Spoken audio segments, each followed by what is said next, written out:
우리 교회 주보에는 매주일 묵상 기도에 이런 말씀이 있습니다. 제가 읽는데요. 여호와여 주께서 행하신 일이 어찌 그리 크신지요. 주의 생각이 매우 깊으시니이다. 시편에 있는 말씀입니다. 그러니까 하나님의 행하신 일을 생각하면 하나님의 행하신 일이 어찌 그리 신묘한가 하는 것이죠. 신앙생활은 어쩌면 하나님이 이렇게 일을 하셨구나. 하나님이 또 이 일도 하셨구나.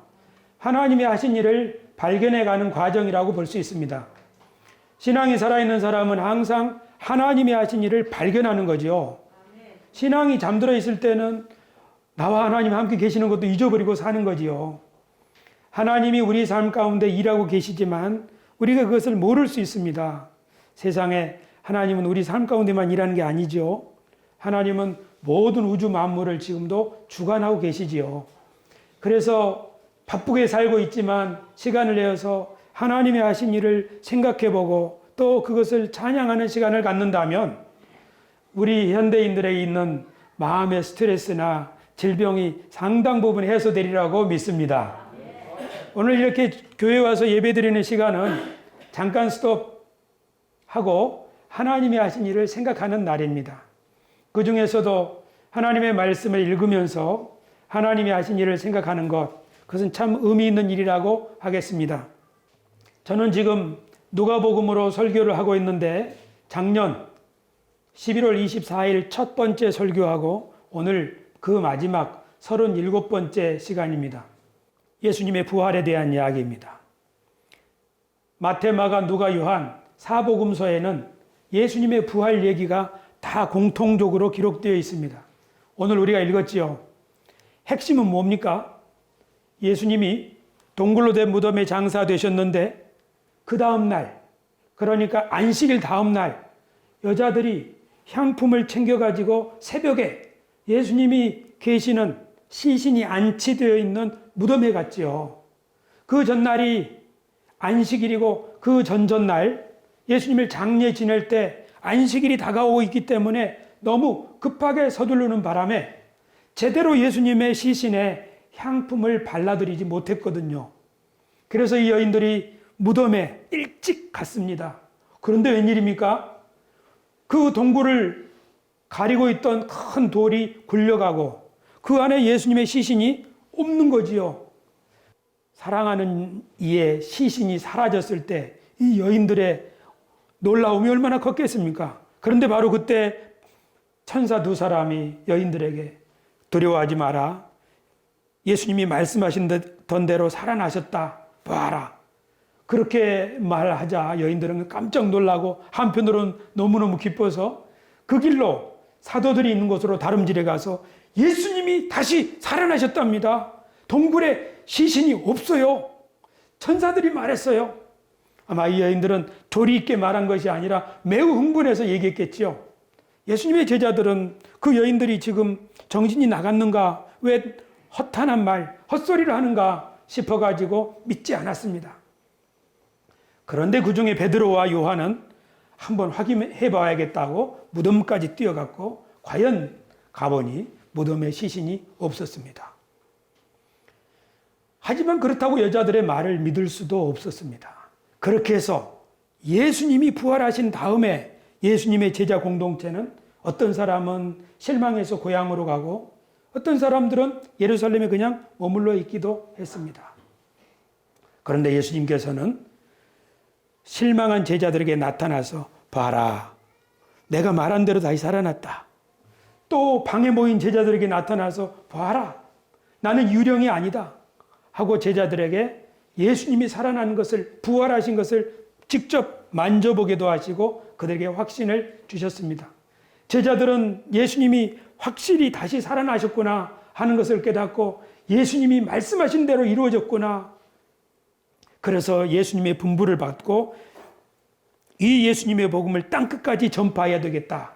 그런 예수님의 대리인 공동체로 하나님 나라 복음을 전하는 그런 공동체로 거듭나서 예수님을 성전에서 항상 찬송하게 되었다. 그리고 예수님은 그들 가운데서 하늘로 올라가셨다.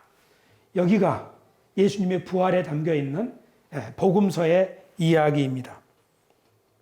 저는 오늘 누가복음에서 예수님의 부활을 뭐라고 설명하는가 하는 것을 여러분과 나누기를 원합니다. 누가복음은 참 신기한 책입니다. 마태, 마가, 누가, 요한 중에서 이 누가복음은 마치 읽으면은 구약 성경을 읽는 것처럼 재미가 있습니다. 누가복음에서는 구약에 나오는 이야기들을 연상시킬 만한 줄거리들이 많이 있습니다. 여러분 누가 생각나는지 한번 들어보시겠습니까? 한 부부가 나이 늙도록 자녀를 낳지 못했습니다. 그런데 성전에서 일하는 동안에 하나님의 천사가 나타나서 내가 아들을 낳을 것이다.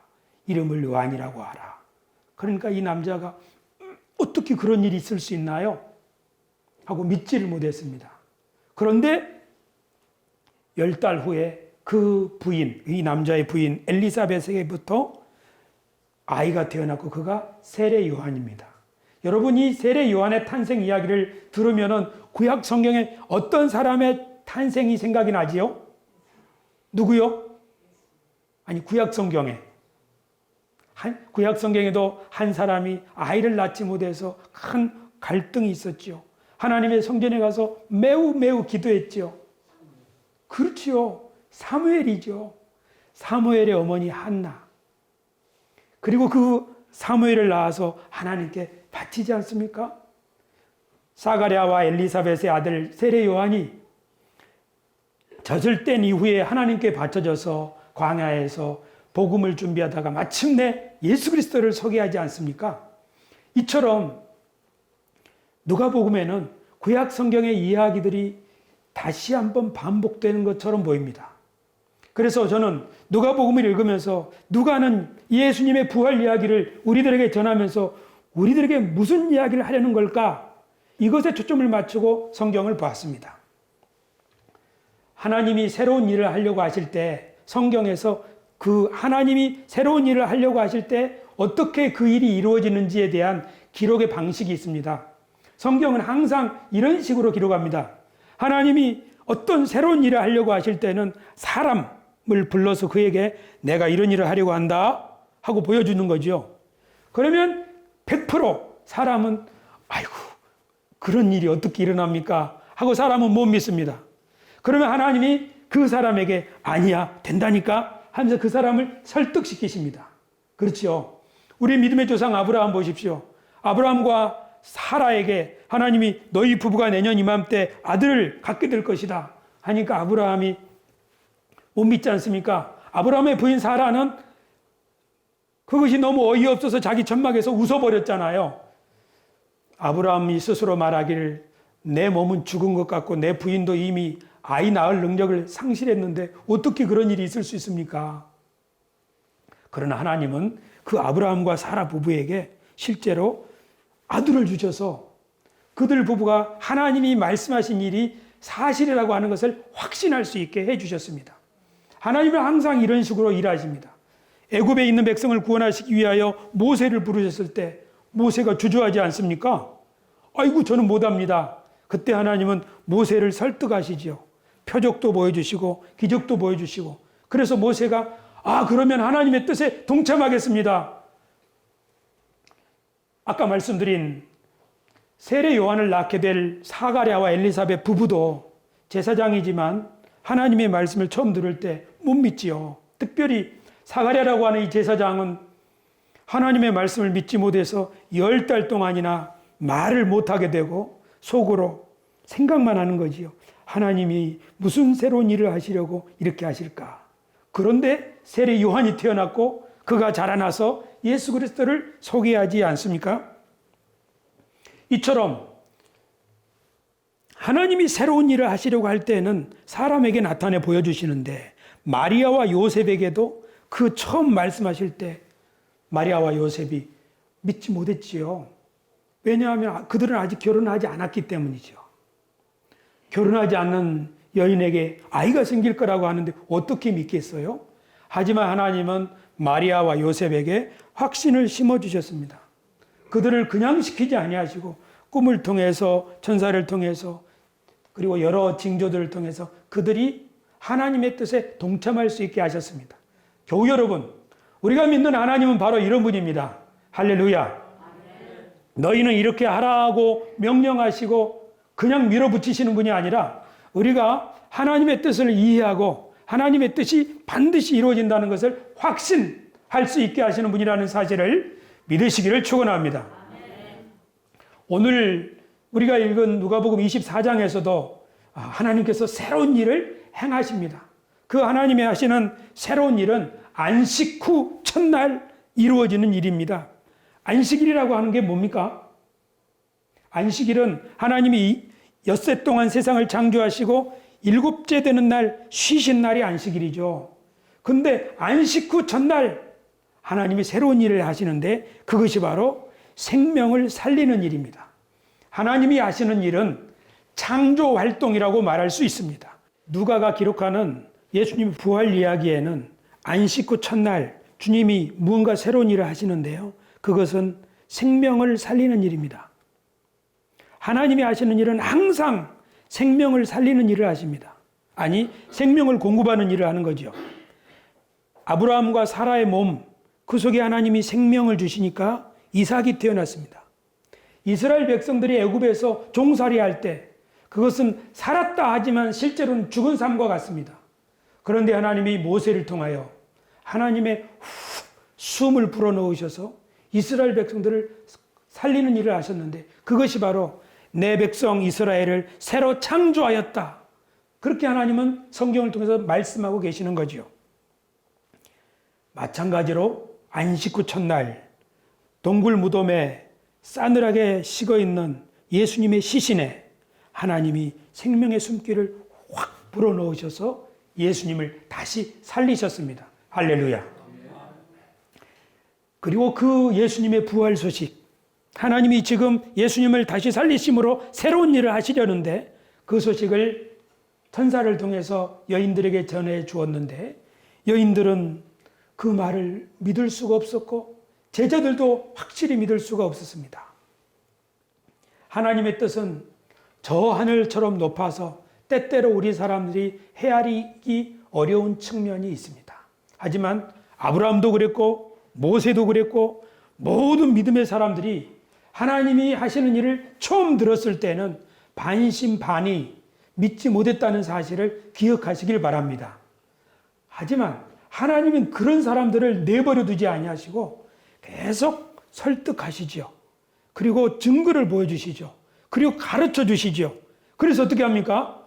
그 사람들이 하나님의 일을 확신하고 그 일에 동참할 수 있도록 이끌어가고 계시는 겁니다. 오늘 누가는 우리들에게 예수님의 부활 이야기를 통해서 그것을 보여주고 있습니다. 이런 거죠. 예수님의 제자 중에 두 사람이 예루살렘에서 있다가 예수님이 돌아가셨으니까 우리 이제 고향으로 내려가자 하고 두 사람이 터벅터벅 예루살렘으로부터 25리 떨어진 엠마오라고 하는 마을로 가는 길이죠. 그들은 정말 삶의 목표가 사라진 거죠. 그때 예수님이 걸어가는 두 사람과 합류하셨습니다. 말을 겁니다. 당신들 왜 그렇게 상심해 있어? 무슨 일이 있는 거요? 그 중에 한 사람 글로바라고 하는 제자가 당신도 보니 예루살렘에서 오는 것 같은데 최근에 3일 동안 예루살렘에서 무슨 일이 있었는지 모른단 말이요? 글쎄 무슨 일이 있었는데 그렇게 실망하시오? 우리들은 예수님을 따르는 제자들인데 예수님은 하나님이 보내신 위대한 선지자로서 이분이 우리를 위해서 구원의 일을 하실 줄 알았는데 우리 지도자들이 예수님을 십자가에 못 박아 죽이라고 내주었어. 그런데 예수님이 돌아가시고 오늘 3일째 되는 날인데 아침에 여자들이 무덤에 갔다가 시신이 사라졌다고 천사들이 예수님의 부활을 알려줬다고 얘기하는데 통 믿을 수가 없겠어. 그래서 우리는 다시 고향으로 가는 거요. 그때 예수님이 그들에게 말합니다. 당신들 참 이상한 사람들이네. 그리스도라고 하는 것은 원래 고난을 당하고 그리고 영광에 들어간다고 성경에 기록되어 있지 않았어. 예언자들의 말한 모든 예언이 바로 그것을 말하고 있는데 왜 그것을 믿지 못하는 거요? 하면서 성경 모세오경으로부터 시작해서 예언자들의 글과 시편에 나오는 예수님에 관한 이야기를 쫙쫙 들려주는 거예요. 그런데도 이 두 사람, 예수님의 이 두 제자는 너무 절망에 빠져서 앞이 안 보이는 거지요. 야, 이분이 참 성경을 많이 아는구나 하는데 이분이 예수님인 걸 모르는 거예요. 그래서 마침내 해질녘에 그들이 가고자 하던 엠마오 마을에 도착을 했습니다. 하지만 예수님은 그 마을을 지나쳐 가려고 하는 것처럼 몇 발자국 더 가셨지요. 그때 제자 두 사람이 붙들어서 해가 저물었으니 우리와 함께 오늘 여기서 유하시고 가십시오. 그렇게 해서 세 사람은 엠마오 마을에 들어가서 집에 방을 잡고 거기서 식사를 하는데 웬일입니까? 예수님이 그 두 사람에게 떡을 떼주면서 기도하시고 축사하시고 떡을 떼주는 거죠. 그런데 이 두 제자가 예수님과 함께 성만찬하던 마지막 식사가 생각나는 거예요. 그래서 그 떡을 딱 먹는 순간 우리에게 떡을 떼주시던 분이 예수님인데 하는 순간에 눈이 확 열려가지고 예수님 아니세요? 그 순간에 예수님이 그들 앞에서 사라지신 거예요. 그래서 이 두 제자가 흥분해가지고 야, 우리와 지금까지 와서 얘기하던 분, 길에서 우리한테 말씀 풀어줄 때 왠지 우리 마음이 속에 흥분되고 뜨겁지 않더냐, 그분이 예수님이었어. 그래서 두 제자가 맞다, 예수님이 정말로 다시 살아나셨구나, 우리한테 떡을 떼주셨어. 그리고는 그 다음 날이 밝자마자 예루살렘으로 다시 달려갑니다. 겨우 여러분, 예수님은 절망한 두 제자에게 깨우침을 주기 위해서 뭘 하셨습니까? 그들에게 떡을 떼주셨습니다. 그래서 그들의 눈이 밝아졌습니다. 사람은 본래 에덴 동산에서 잘못된 음식을 먹고 눈이 밝아져서 에덴 동산에서 쫓겨났습니다. 타락이죠. 그런데 우리 주 예수 그리스도께서는 새로운 음식으로 제자들에게 먹이시면서 그들의 눈을 뜨게 하셔서 그들이 예수 그리스도와 함께 있다는 것, 아니 예수님이 자신들과 함께 있다는 사실을 깨닫게 해주셨습니다.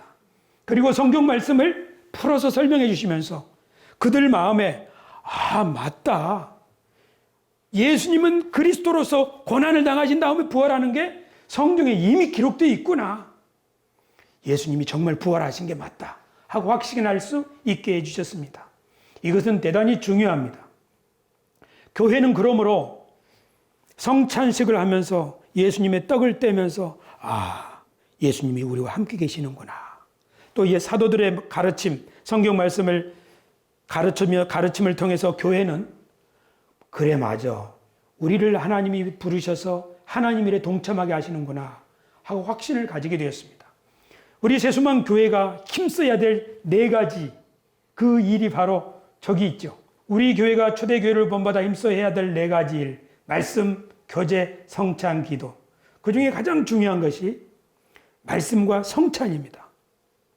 초대교회가 왜 날마다 성찬을 행했을까요? 그것은 예수님이 떡을 떼주실 때 제자들의 눈이 밝아져서 주님이 우리와 함께 계시는구나, 주님이 우리 가운데서 일하고 계시는구나 하는 것을 확신할 수 있었고, 그뿐 아니라 제자들에게 예수님이 하나님의 말씀을 풀어주실 때 그들의 마음이 뜨거워져서 다시 예루살렘으로 갈 수 있었던 것처럼 초대교회는 사도들의 가르침을 잘 받았던 것입니다. 오늘 우리 교회도 예수님의 말씀과 또 성찬을 통해서 과연 우리가 인사하는 대로 하나님 우리와 함께 계시고 우리 가운데서 일하고 계신다는 사실을 항상 기념하고 기억하며 살아간다면 우리 교회 가운데 하나님은 새로운 일을 이루실 줄로 믿습니다.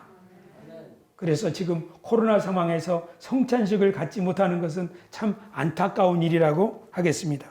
교회 여러분, 부활이 뭘까요? 죽은 사람이 다시 살아나는 것, 그것이 뭐겠습니까? 누가는 부활에 대해서 이렇게 설명합니다. 누가복음 안에는 죽은 사람이 살아난 이야기가 몇 가지 기록되어 있습니다. 첫 번째로 나인성에 사는 과부에게 한 외아들이 있었는데 이 외아들이 죽었습니다. 그래서 장례를 치르기 위해서 동네 사람들과 함께 그 죽은 아들을 메고 가는 거죠. 근데 저 밖에서 예수님이 그 장례 행렬과 마주하면서 멈추라 하시고 그 관을 붙잡고 청년을 이렇게 세우셨죠. 그러니까 죽은 청년을 살리셨습니다. 그때 동네 사람들의 반응이 무엇이었는가? 모세가 말하던 오시리라 하던 우리 가운데서 한 예언자를 일으키시리라 하나님이 모세를 통하여 말씀하셨는데 과연 그분이 우리 가운데 오셔서 우리를 돌봐주시는구나. 불쌍한 과부의 아들을 살리셨어. 그러니까 예수님이 죽은 사람을 살리신 이 사건은 하나님이 말씀하신 그리스도를 이 땅에 보내신 사건이라고 이해했던 것입니다. 그러므로 죽은 자가 살아나는 이것을 보거든 또는 죽은 자가 살아나는 이것을 본 하나님의 백성들은 하나님이 하나님의 백성을 회복하시기 위하여 메시아를 보내셨구나 하는 것을 깨달았다는 거죠. 죽은 자가 다시 살아나는 것, 즉 야이로의 딸을 주님이 살리실 때 야이로의 딸이 죽은 지 이미 죽어서 시간이 지났는데 동네 사람들은 애고애고하고 곡하고 있는데 예수님이 뒤늦게 그 회당장 야이로 집에 가서 달리다 쿰 소녀야 일어나라 하고 그 딸을 살리셨지요. 그리고 먹을 것을 갖다 주어라 하면서 예수님은 하나님의 보내신 그리스도로서 죽은 사람을 살리고 병든 사람을 치료하고 그 백성을 돌보시는 일을 하셨습니다. 심지어 예수님은 소외된 사람들을 불러 모아서 그들과 잔치를 벌이셨습니다. 이 모든 것들은 예수님이 어떤 분인가? 예수님은 하나님의 뜻에 의해서 이 땅에 오신 분으로서 망가지고 깨지고 병들고 썩어지고 죽은 이렇게 되는 인생을 다시 회복하시는 분이라는 것을 예수님의 삶과 표적과 그리고 행동을 통해서 보여주신 줄로 믿습니다. 그러니까 성경이 말하는 부활이라고 하는 것은 뭐냐? 하나님이 하시는 새로운 창조의 일입니다. 그것은 죽은 육체에 생명을 공급하는 것이고 그것은 죽은 사회에 생명을 공급하는 것입니다. 예수님은 처음부터 그 사역을 시작할 때부터 내가 이 땅에 온 것은 가난한 자에게 복음을 눌린 자에게는 자유를 선포하러 왔노라 하시면서 그렇게 말씀하셨죠. 예수님의 삶 전체를 보면 그 가르침을 보면 결국 하나님이 장차 무슨 일을 하시는가? 그것은 이 피조 세계를 회복하시는 일을 한다는 것을 삶을 통해서 보여주는 거지요. 오늘 우리 찬송 인도자인 이치훈 집사님이 말씀한 그 말씀을 제가 뒤에서 생각해 보았습니다. 이 피조 세계가 전염병과 전쟁과 기근과 이런 것들이 가득한 세상이 되었는데 우리 이치훈 집사님의 묵상에 의하면 우리 선배들이 하나님의 말씀을 잘 순종했다면 이런 것들이 이 땅에 오지 않았을 텐데 맞지요? 우리 첫사람 아담, 하와 하나님이 보기에 심히 아름답게 만들어 놓은 이 세상을 가시와 엉겅퀴가 나고 사망이 들어오게 되었다고 성경이 분명히 말씀하고 있지 않습니까? 이미 그래서 우리 모든 세상 사람들은 전염병 그리고 질병 그러면 죽음, 전쟁 이런 것들은 피할 수가 없는 상황이 되어버렸습니다. 망가진 거지요. 다시 혼란해진 거지요. 공허해진 거지요. 하나님은 이 세상을 다시 회복하시고 마침내 새 하늘과 새 땅으로 처음 만드셨던 것보다 더 아름답게 회복하실 계획을 가지고 계시고 그 일을 위하여 지속적으로 하나님의 대리인들을 부르시고 예수 그리스도를 보내셔서 그 일을 하셨을 뿐만 아니라 예수님 스스로 내가 고난을 겪고 다시 살아나리라고 말씀하신 거죠. 할렐루야. 그러니까 예수님의 부활, 죽은 자의 부활이 성경 안에서는 이런 의미가 있다는 것을 누가는 우리들에게 말해주고 있다고 저는 생각해 보았습니다. 그뿐만 아니라 누가복음에는 부자와 나사로 이야기가 나옵니다. 16장인데요. 부자와 나사로가 죽어서 부자는 지옥불에 떨어지고 나사로는 아브라함의 품에서 편안하게 안식하고 있었지요.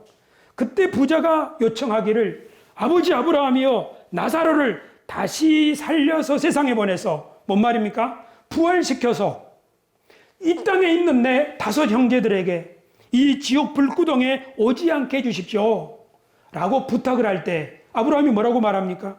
그럴 수는 없다. 설령 나사로가 살아서 다시 간다고 할지라도 성경 말씀을 통해서 권함을 받지 않는 사람은 죽은 자가 다시 살아서 권한다 할지라도 믿지 않을 것이다. 실제로 예수님이 죽은 자 가운데서 다시 살아나셔서 여러 사람들에게 나타나셔서 예수님의 복음을 증거하지만 실제로 모든 사람이 다 믿는 것은 아닙니다. 그리고 예수님이 그 제자들에게 보아라 하고 표적도 보여주시지만 더 중요하게 하신 일이 뭡니까? 그것은 모세와 선지자의 글, 시편의 글을 통해서 제자들에게 설명해 주시는 거죠. 봐라, 하나님이 이런 분이다 하고 하나님의 말씀을 통해서 배움을, 깨우침을 받을 때 성도들은 맞다 그런 확신을 갖게 되는 거지요. 저는 이 예수님의 부활 이야기를 읽으면서 하나님이 얼마나 이 마음이 둔하고 믿기를 더디하는 그런 제자들을 포기하지 않으시고 계속적으로 그들에게 나타나셔서 그들을 설득하시고 확신을 주시는 분인가 하는 것을 새롭게 깨달았습니다. 저는 지금 하나님이 우리 교회 안에서 그 일을 행하고 계신다고 저는 믿습니다. 우리들은 이렇게 생각할 수 있습니다. 야, 우리 목사님이 설교하시는 하나님의 경륜, 하나님의 대리인, 우리를 통해서 하나님이 일을 하심, 내가 그 일에 동참함, 야, 이런 건 너무 어려운 이야기야 라고 생각할 수 있습니다. 그러나 그렇지 않습니다. 교우 여러분, 하나님은 여러분 일상에서 여러분과 함께 한다는 사실을 믿으시기 바랍니다. 여러분이 일주일 동안에 수요 예배도 없고 금요 예배도 없고 새벽 예배도 없는데 저는 인간적으로 이런 고민을 해봤습니다. 주여, 주일날만 예배드리는 우리 교회 성도들 믿음이 다 떨어지면 어떡합니까? 그렇게 혼자 염려하고 있을 때 오늘 이 말씀을 준비하면서 이런 생각이 들었어요. 아니다.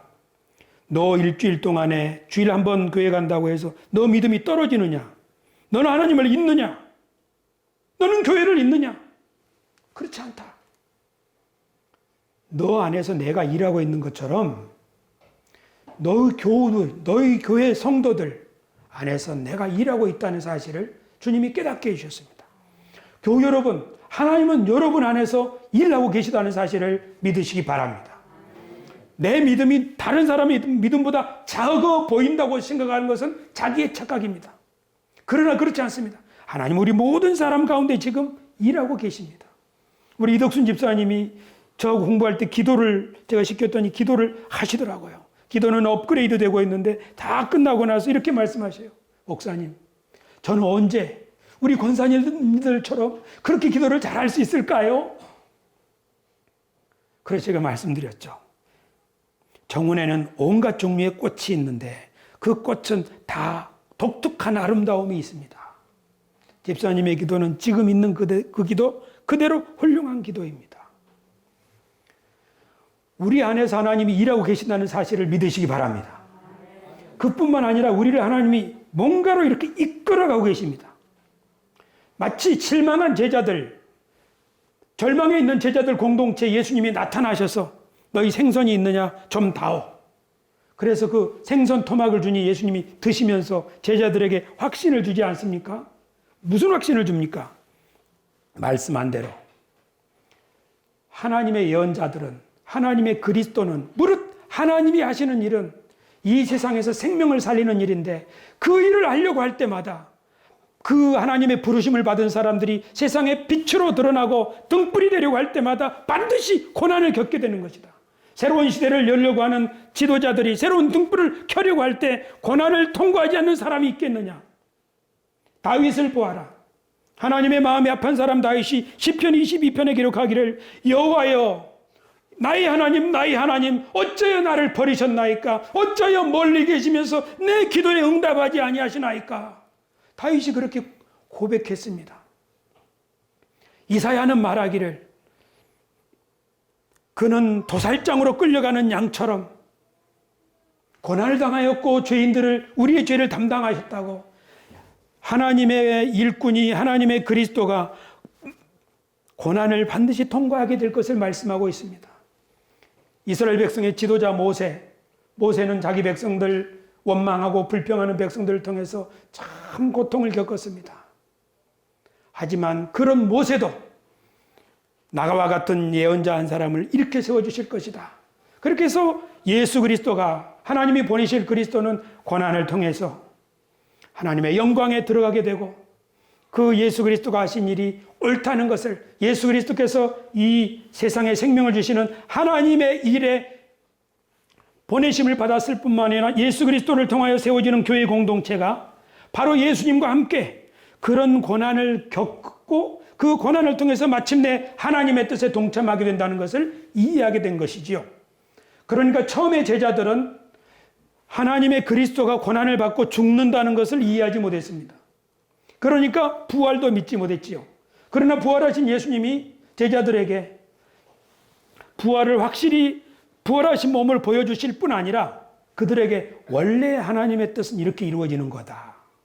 이 세상이 어둡고 혼돈에 빠져 있기 때문에, 아직 회복되어 있지 않기 때문에 하나님의 뜻에 동참하려고 하는 사람들은 다 누구나 나처럼, 다윗처럼, 모세처럼 우리 하나님의 부름받은 모든 대리인들은 고난을 통과하게 되는 것이야.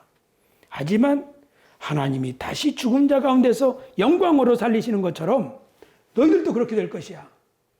그래서 예수님의 제자들은 비로소 예수님의 죽음 이후로 뿔뿔이 흩어졌다가 예수님의 부활의 소식을 듣고, 그리고 구약 성경의 말씀을 통하여 하나님이 일하시는 방식을 이해하고, 그리고 자신들도 의심하던 아브라함처럼, 주저하던 모세처럼 그렇게 주저하고 의심한 사람들이었지만 예수님이 우리들에게 이런 확신을 주시는구나, 그리고 우리들에게 하나님의 약속하신 것을 기다리라고 하시는구나, 그렇게 하나님의 대리인 공동체로 거듭나서 예수 그리스도께서 하라고 하신 일들을, 아니 그들 공동체 안에서 예수님이 전처럼 새로운 일을 행하신다는 사실을 확신하고 예수님의 일에 동참하게 되었습니다. 예수님이 하시는 일이 무엇입니까? 예수님이 하신 일을 한마디로 말하자면 생명을 살리는 일입니다. 그러므로 초대교회도 생명을 살리는 일, 그 일이 과부를 구제하는 일이든, 그 일이 선교사님을 후원하는 일이든, 그 일이 하나님의 교회를 박해하는 사람들에게 당당하게 맞서는 일이든, 생명을 살리는 일을 위하여 초대교회는 분연히 일어났는데, 이 이야기를 누가는 자신의 두 번째 책에 기록했습니다. 그것이 사도행전입니다. 사도행전에는 누가가 하나님의 대리인들이 어떻게 하나님의 일에 동참했는가 하는 것을 기록하고 있을 뿐 아니라 자신도 그 일에 어떻게 참여했는지를, 자신의 경험담을 보여주고 있습니다. 오늘 누가복음을 마치면서 저는 하나님이 지금 우리 교회 안에 그런 일을 하고 계신다고 믿습니다. 끝으로 이번 코로나 상황을 지켜보면서 저는 한 가지 귀한 것을 깨달았습니다. 오바마 대통령이 말하기를 미국에서 코로나로 인하여 사망한 사람들, 그리고 한국에서 코로나로 인하여 사망한 사람들, 인구 비례당 평균을 내보았을 때 한국은 1.3%다. 미국에서 죽은 사람들의 1.3% 잘했다는 거죠. 그런데 우리가 지난 9주 동안 동참했습니다. 지하철에서도 산책을 나가도 마스크를 꼭 끼고 조심했습니다. 좀 불편했지만, 예배당에 가고 싶었지만 참고, 그랬더니 우리들에게 좋은 결과가 왔습니다. 저는 여기서 뭘 깨달았냐면, 나도 대한민국 국민이로구나. 저는 작년부터 종교인 세금을 내고 있습니다. 나도 대한민국 국민이로구나. 코로나 상황에서 우리가 한 가지 깨닫는 것은 무엇이냐면, 우리나라가 코로나 방역을 위해서 열심히 한 것은 불편한 일이고 힘든 일이지만, 이것을 통해서 우리는 한 국민이라는 것을 우리가 깨닫게 되는 거죠. 이게 바로 동참입니다. 하나님의 백성들이 하나님의 백성인 것을 언제 깨닫느냐? 동참할 때 깨닫는 거죠. 마치 여러분들이 이 예배에 동참하는 것처럼, 마치 나도 힘들지만 저 필리핀이나 아프가니스탄 난민들을 위해서 우리가 도와야지 하면서 십시일반 동참할 때, 그때 우리는 우리가 하나님의 대리인이라고 하는 사실을 깨닫게 되는 것이죠. 앞으로 사도행전을 통해서 초대교회가 어떻게 하나님의 대리인으로서 고난을 동참하고 그리고 하나님의 경륜에 동참했는지를 더 보기를 원합니다. 그렇지만 저는 2020년 금년 안에 하나님이 지금까지 우리들을 설득해 오시고 우리와 함께 하실 뿐 아니라 우리 가운데서 일하고 계시고 앞으로 우리를 통해서 더 많은 일들을 하실 것이라는 기대가 있습니다. 할렐루야. 여러분들께서 옷을 보내주셔서 감사합니다. 방광현 목사님이, 우리 방효천 목사님 아드님이 우리 교회가 보낸 이 후원 물품, 지난주에 받은 것이 아니고 먼저 제가 카톡으로 이 송장을 보냈더니 감사하다고 보내왔어요. 아마 오늘 아니면 내일쯤 받게 될 것입니다. 그 속에는 굉장히 많은 옷이 담겨 있습니다. 그리고 또 어떤 분들은 옷을 보내주고 계십니다. 교우 여러분, 금년에 우리가 어떻게 해야 된다고 했나요? 저기 보십시다. 하나님의 꿈을 배우고 바라고 행하자. 구도자에서 기도자로, 기도자에서 동참자로 성장하는 해. 하나님이 지금 우리 가운데서 우리를 그렇게 이끌어가고 계십니다. 그것을 볼 수 있게 되기를 바랍니다. 우리는 아무것도 안 하고 있는 것 같지만 그렇지 않습니다. 올해 안에서 하나님이 일하고 계십니다. 우리는 어쩌면 엠마오 마을로 가는 두 제자처럼 아이고 너무 힘들어. 이제 다 틀렸어. 이렇게 할 수도 모릅니다. 그러나 주님이 오셔서 그들에게 떡을 떼주시고 말씀으로 확신을 주시는 것처럼 오늘 우리들에게 주님이 이 부활의 말씀을 통하여 내가 너희와 함께 할 것이다. 너희들을 끝끝내 확신을 주는 사람으로 만들어서 마침내 영광스러운 아브라함의 반열을 따르는 자들이 되게 할 것이다.